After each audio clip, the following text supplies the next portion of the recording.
Hello guys, so nandito kami sa Intramuros at bibili kami ng fish balls.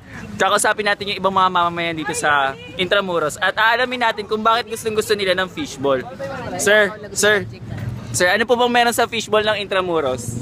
Madumi. Good. Kayo po sir, ba't tinatangkilik niyo po yung fishball ng Intramuros? Sarap kasi. Masarap. Hinahanap-hanap po talaga eh. Affordable po ba? Oo. Kuya, magkano po ba ang fishball nyo? 50 lang. Ay, ba't po tinawag na fishball? Gawa po ba yan sa isda? Hindi. Hindi? Janitor fish. Gawa po sa ball? Janitor fish. Toothpaste? Janitor fish. Ano daw? Janitor fish.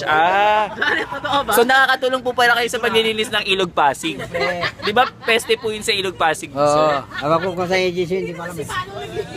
Anong yung speedball ba? Sir, last na po kasi po may ginagawa po kaming kampanya para po sa asong baka dito sa Intramuros. Gusto po sana namin siya ipa-veterinarian. Kilala niyo po yung asong baka dito? Andyan. Tingnan mo. Andyan? Andyan. Inaalagaan niyo po ba yun? Wala ka yun. Ha? Huwag kang magkakamali, kagating ka nun. Ba't kailangan pong... Ba't hindi na daw po nakakatayo yung asong baka? Sobrang taba. Ha? Sobrang taba. Sobrang taba na daw.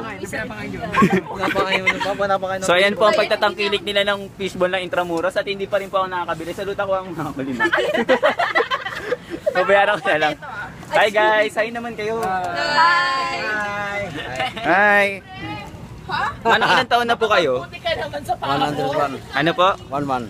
Ano? 101. 101!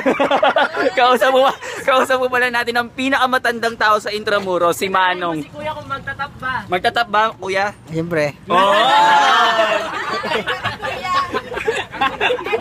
Isa pa, magtatap ba, Kuya?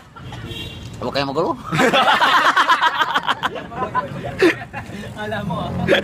Huwag daw ka magulo. Bye-bye! Bye-bye! Bye na, Jen!